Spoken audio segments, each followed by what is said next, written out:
Please welcome to the stage also Josh and Jason from Leek Radio in Staffordshire and CMA Vice Chair and Station Manager of EAVA FM here from Leicester, Vijay Umaro. Okay, we've got chairs. Where would you like to sit? Ladies first. Where do you want to sit? I tell you, see where you're. Where you're hosting. No, listen. See, the thing is, got to be a gentleman. You know, that's the way to do it. So I usually do what I'm told. It's great to be here, guys, and I just completely want to make this a stripped-down conversation to talk about diversity and about content. Hello. Feedback from me. So we many mics. Content. And to get the feedback from you guys, most importantly, as to what you guys do with your shows. And Josh, tell us about your kind of experience and about your shows and about radio. Well, I like to work every Wednesday, 7 o'clock to 8:30, but I like to answer calls and do quizzes to listeners. And what out of all of that, what would you say is your favorite aspect of what you do? Is doing the quizzes, like Guess the Year. Oh wow! What's the best quiz or the best question that you've put out to listeners or you've heard on any of the shows? Anything really. And the station that you're on and what you do, how important is that for you? Quite good, actually. And would you say that if you weren't able to do it, I mean, where else could you do it? Do you think it's so important to have the platform that you're doing in order to reach out to your listeners? Yes. I think that is so important. And Vijay, I want to bring you in as well, because I know you are beyond passionate. I mean, when I spoke to you and literally we had like a 30-minute conversation, you told me everything I needed to know about Leicester. It was like a snapshot. Why is community radio and what you do so important? Okay, so in Leicester, we have a really, really diverse community, lots of different people. And we're so lucky in Leicester. One of the beautiful things is we've got lots of community radio stations. We've seen today, we've seen Koinur come along and do a talk. We've just seen Sheikh Abdul Rahim walk through the door from Radio Shira. We've got Ramadan Radio inside the house. We've got Radio 2 Funky. Good afternoon, guys. Good afternoon. We've got Radio 2 Funky inside the house and myself from EAVA FM. So that's just a few of the various different community stations we have in Leicester. And so in Leicester, the actual topic is reflecting the audiences we serve.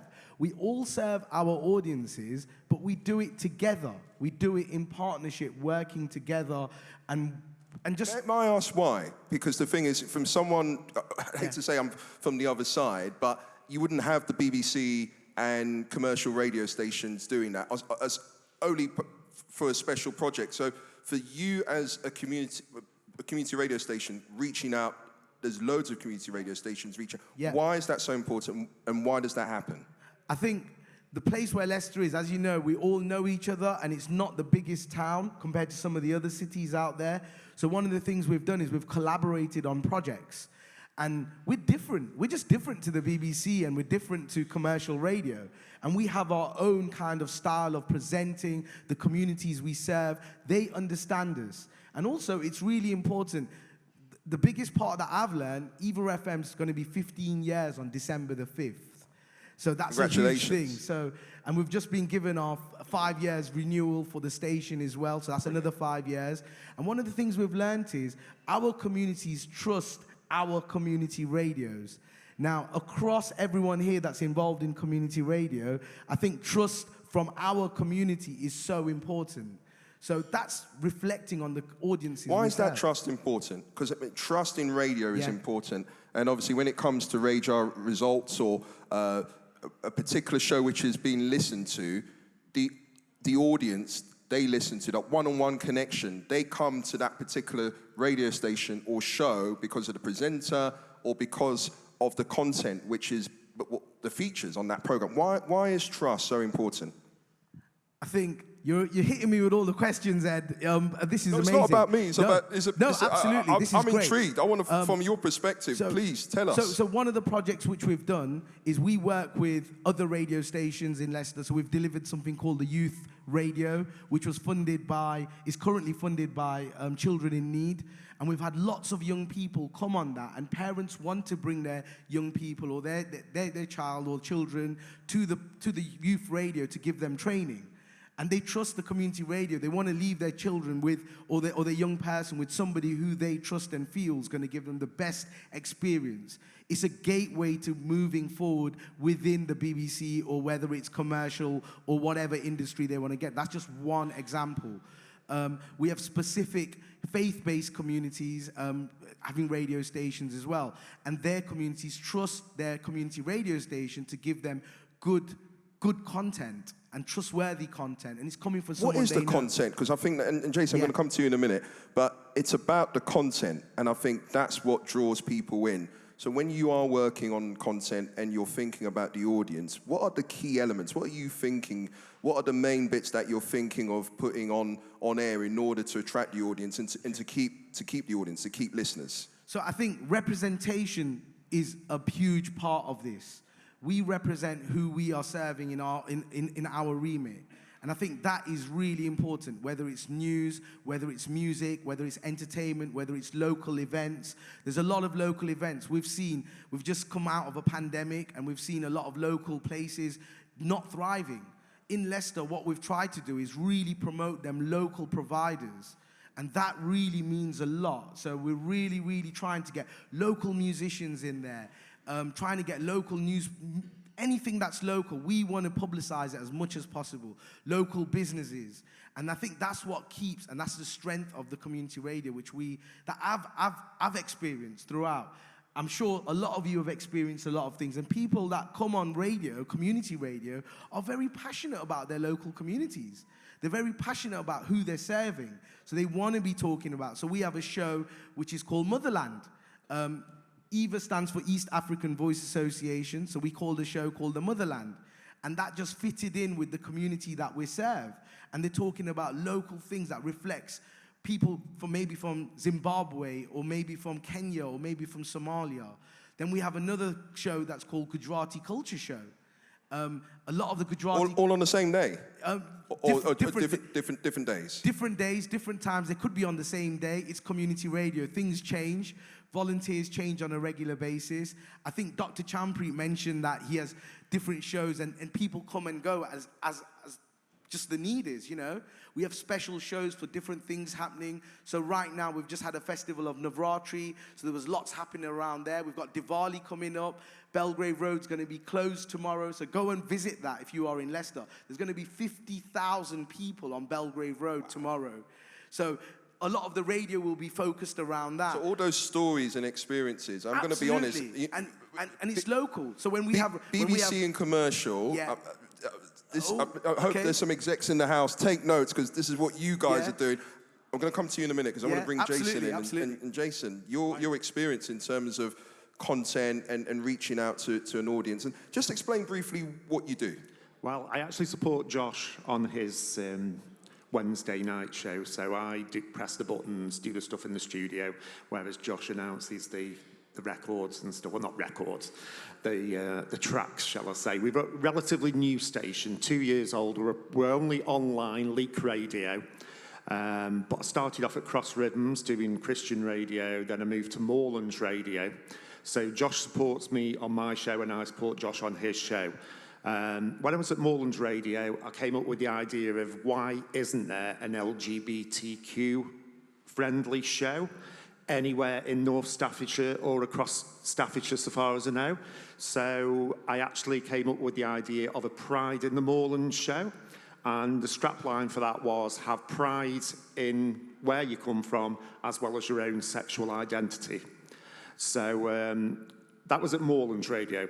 I'm now part of Leek Radio, so I don't use the Pride in Moorlands anymore. However, I do run an LGBTQ plus show straight after Josh's show. So Josh mans the phone lines and answers the text for me. I love the on my partnership show. that you guys are working together. Yeah. But I just wanted to pick up on the point you were talking about. You created the Pride Show and awareness to LGBTQ, and that is very important because I agree. I think that there's the market or the audience are not really served with content. Commercial radio, the Beeb do what they can, but it's great that you did you come across, was there any challenges along the way? I suppose I came up with the idea because, so far as I'm aware, that our local BBC radio station is Radio Stoke-on-Trent. When you say to people that Leek Radio, they get it confused with Leeds. They say, Leeds? No, Leek. We're in the Staffordshire Moorlands. We're a population of about 21,000 people. If you know Alton Towers theme park, we're about 15 minutes away from Alton Towers theme park. That's, our claim You're to proper fame. local. So we're local, yeah. I was born and bred in Leek. And what I want to do is just educate people, in the Staffordshire Moorlands, in Staffordshire as well, about the LGBTQ plus community, because there are lots of people out there who are members of the LGBT plus community. And there's no, as far as I know, there's no BBC radio stations that have LGBT programmes specific. So Not even on your local BBC station? No, I don't. Not as far as I'm aware. They don't even touch LGBTQ. So with that in mind, how are you able to reach out? What have you done in order to bring content and to serve the audience? What I've done is sort of advertised through social media that I was setting up the show. Had discussions with the station manager about, setting up the show, what sort of music I'm going to play. All the artists featured on the show are from sort of like the LGBTQ plus community. Also educate throughout the show about, things about the LGBT plus community.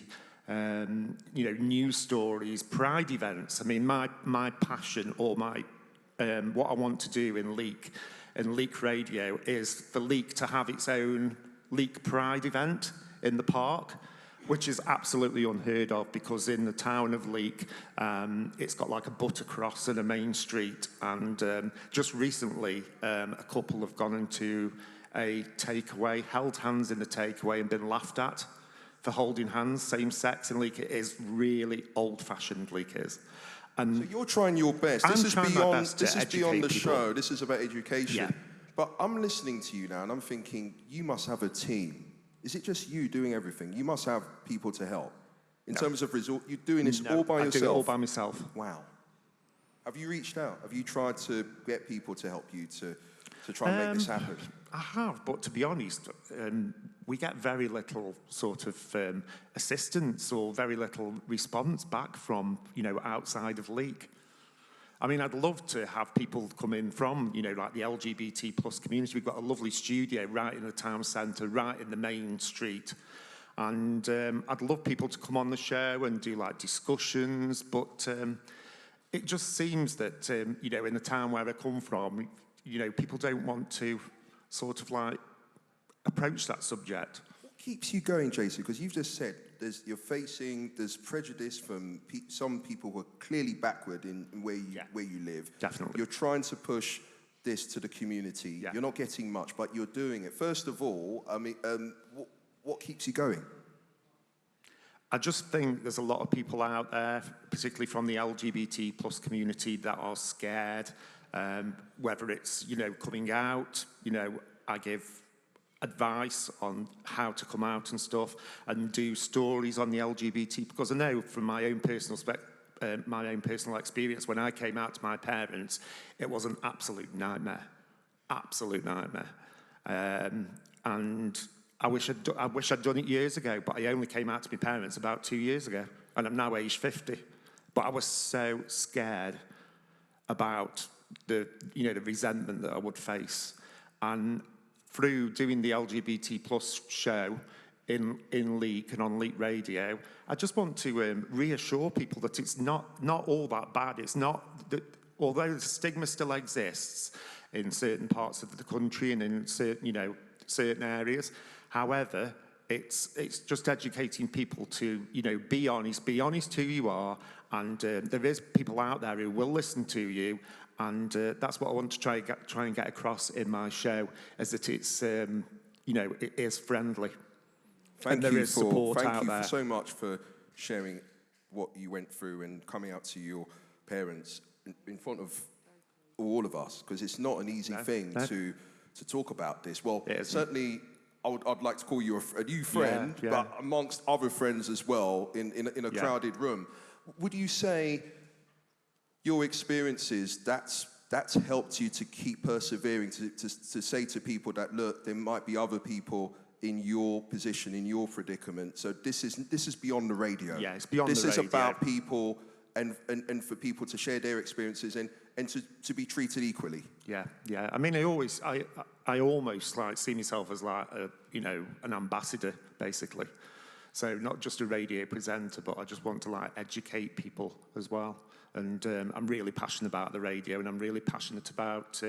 It's made me more confident and more determined as a person and an individual. You don't have to say it to me. I can see it in your eyes, and we need more people like you. And Fayon, I suppose this is what community radio is all about. It's not just about just putting the fader up, playing a tune, or just name checking a radio station.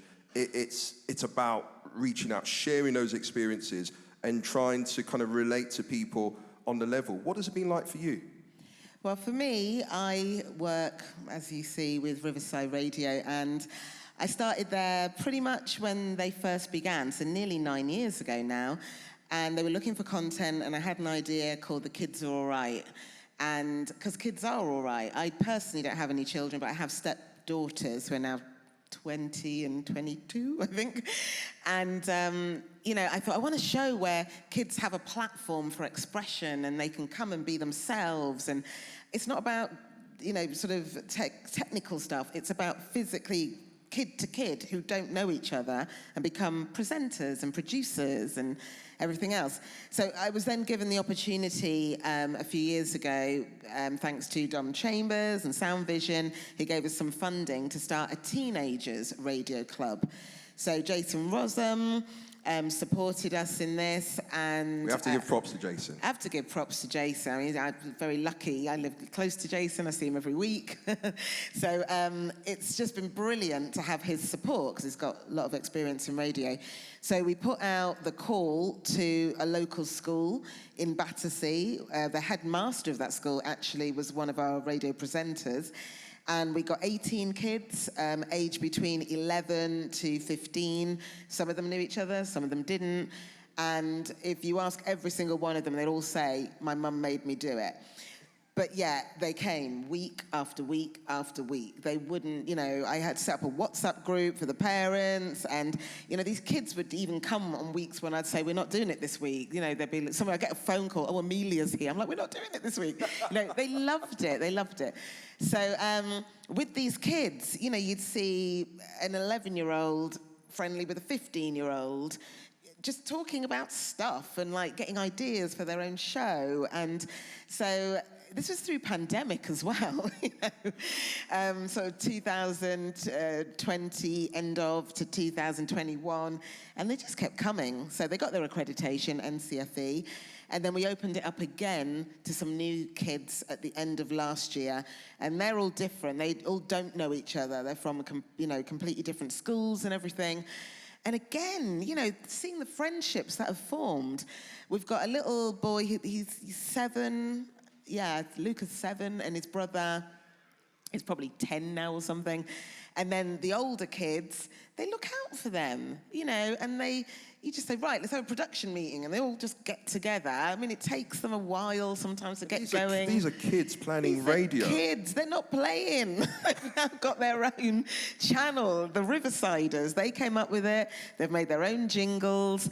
They come, I don't know if people know about kids, but they take a bit of time to wind up. They've just dragged themselves out of bed, and I'm asking them to do all this stuff. So it takes a while to get them going, but they get it and they do it. What did that mean to you? Because clearly, seeing the energy kind of zapping in your hand movements and stuff, this was clearly beyond the show or getting groups together. This was about a long-term project. Oh yeah, I mean, I've been working with young people for about 15 years or so. In the recession of 2008. Before that, I was TV presenter, event, blah blah blah. Recession happened. I ended up going into work in schools as a motivational speaker. Not something I wanted to do because I was like, I don't like kids. Went there, thought I'll do this for about a month or two. Recession will sort itself out. 15 years later, carried on working with young people in schools, creative learning techniques, giving them the opportunity to be themselves and know they are enough and that they shouldn't listen to anybody else if they're passionate about something. And then I met who's now my husband, and then I started being a stepmom to my 2 stepdaughters. So it was all part and parcel of helping a young person to see that there's more to life when you are in a community and you're mixing with people that you would never talk to normally. And because I talk to everybody, I talk to absolutely everyone, and the amount of experiences I have because of that are exceptional. I live a good life because I love looking in the eyeballs of another person, having conversations.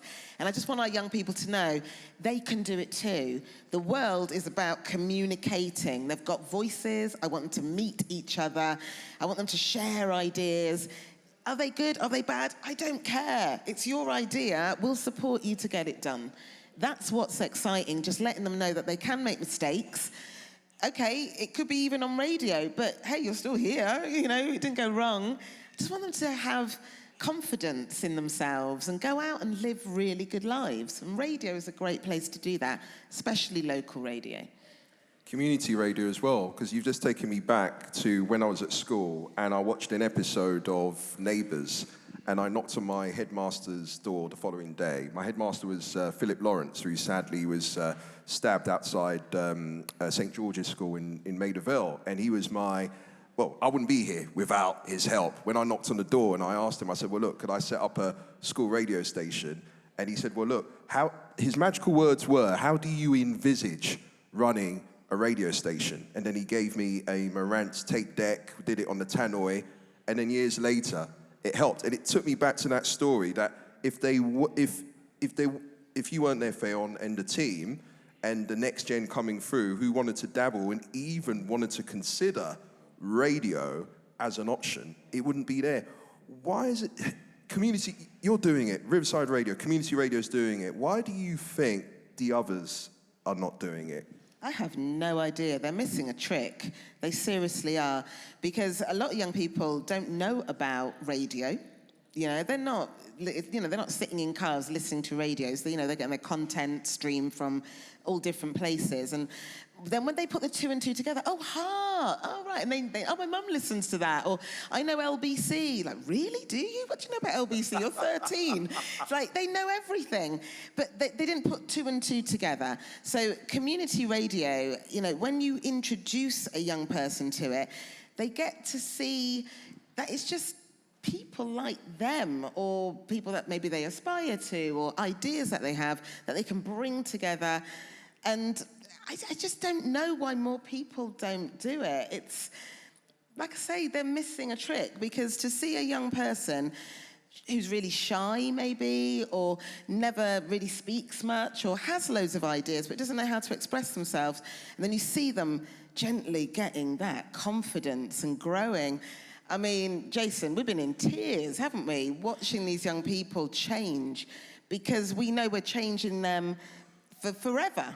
We've planted a seed. They might forget about us, but the seed is planted. Whether the other people are doing it or not, we're doing it.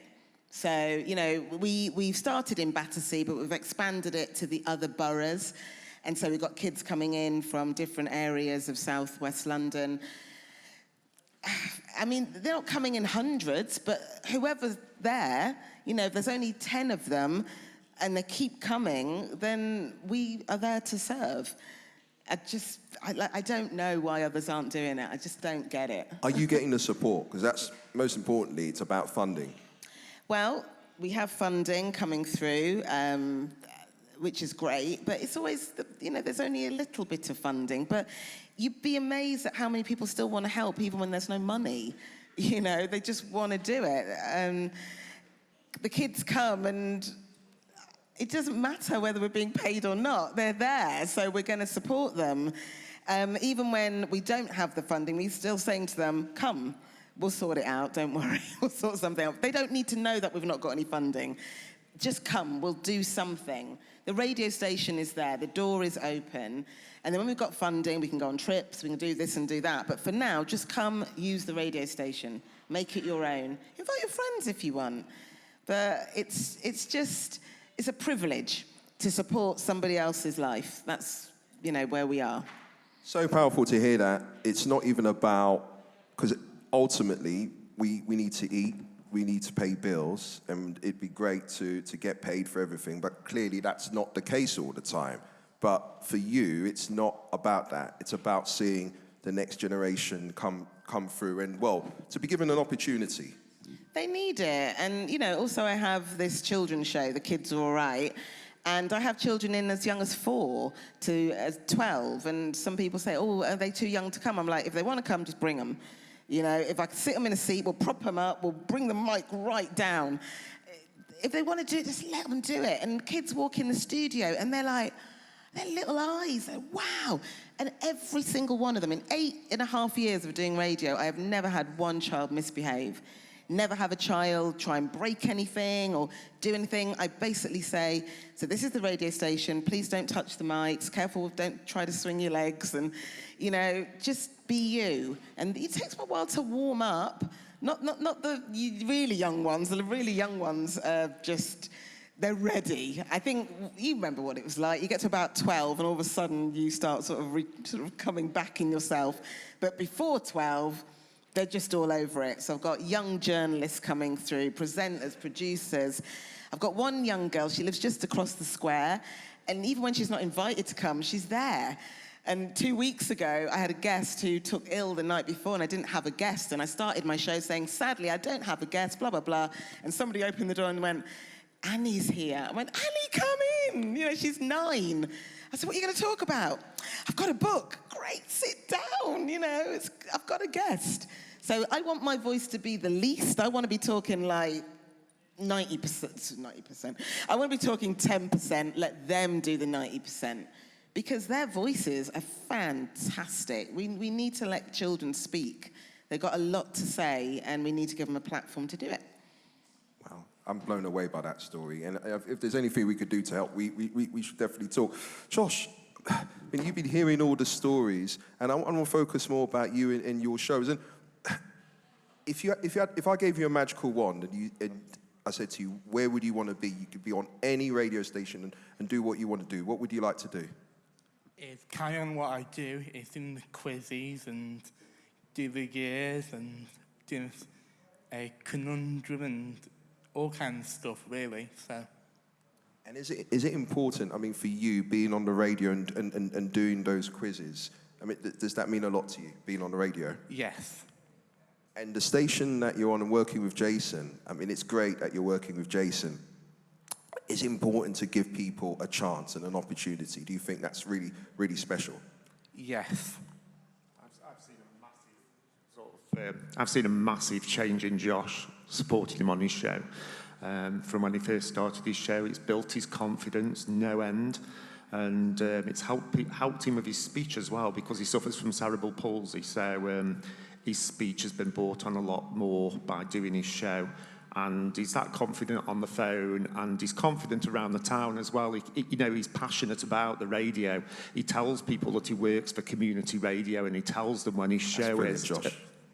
What would you say about what has Jason done for you in working together? What would you say is the best thing that's come out of the partnership with you and Jason? What would you say is the best thing?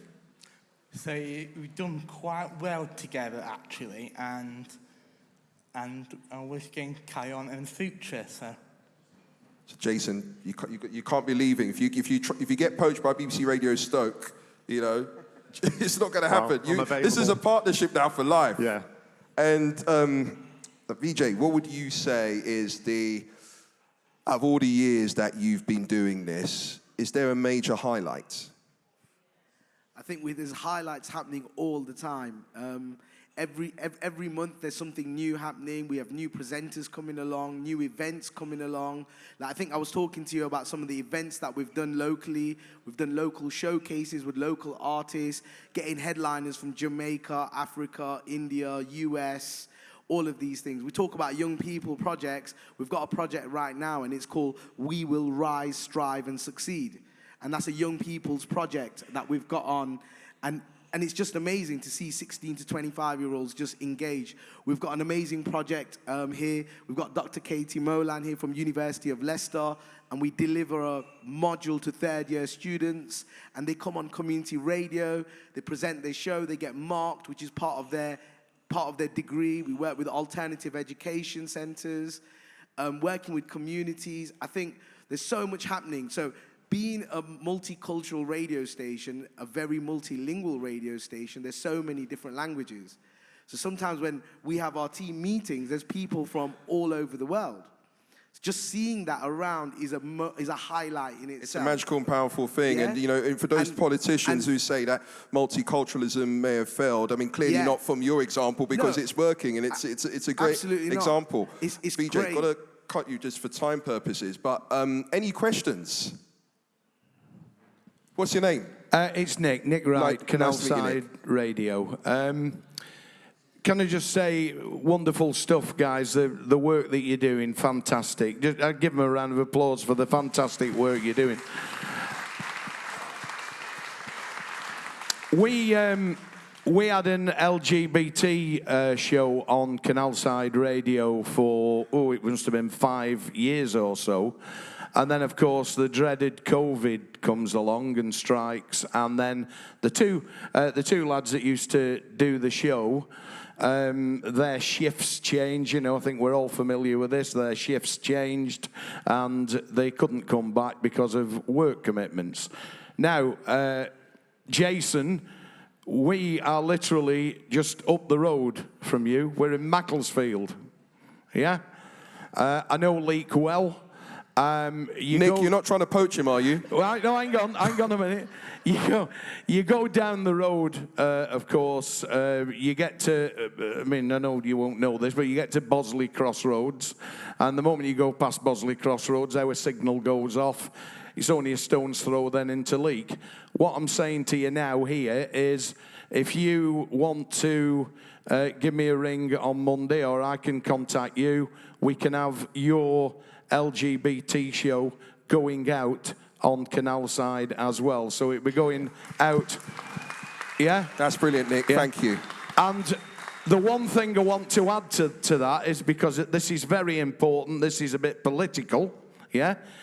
If the DCMS or Ofcom are listening back to this, yeah, I don't care about your key commitments or your restrictions. You can stick them right where the sun doesn't shine.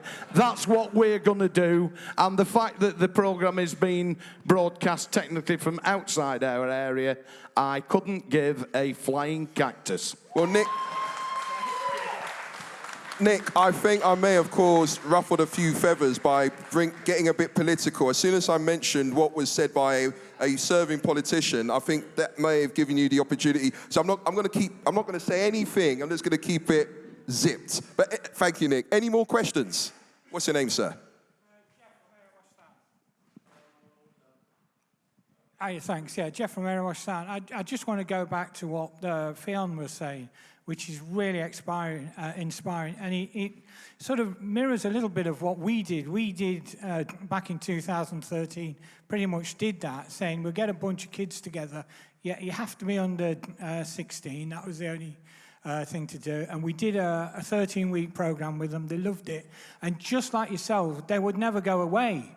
After that, they just kept coming back. And I said, well, you know, the course is finished now. Anyway, just to cut through, we... with them, we started a radio program which is still going today called We Are Young on a Friday night. And some of them presenters have gone on to find jobs now in the industry that actually came from that. And as I say, it's still going today. It's a show we're really, really proud of. And it's you know, I would say as well, like you would, Fayon, you know, just get the kids involved. They absolutely love it. And power to everyone on the stage for the work they're doing too. Thank you. Thank you, sir.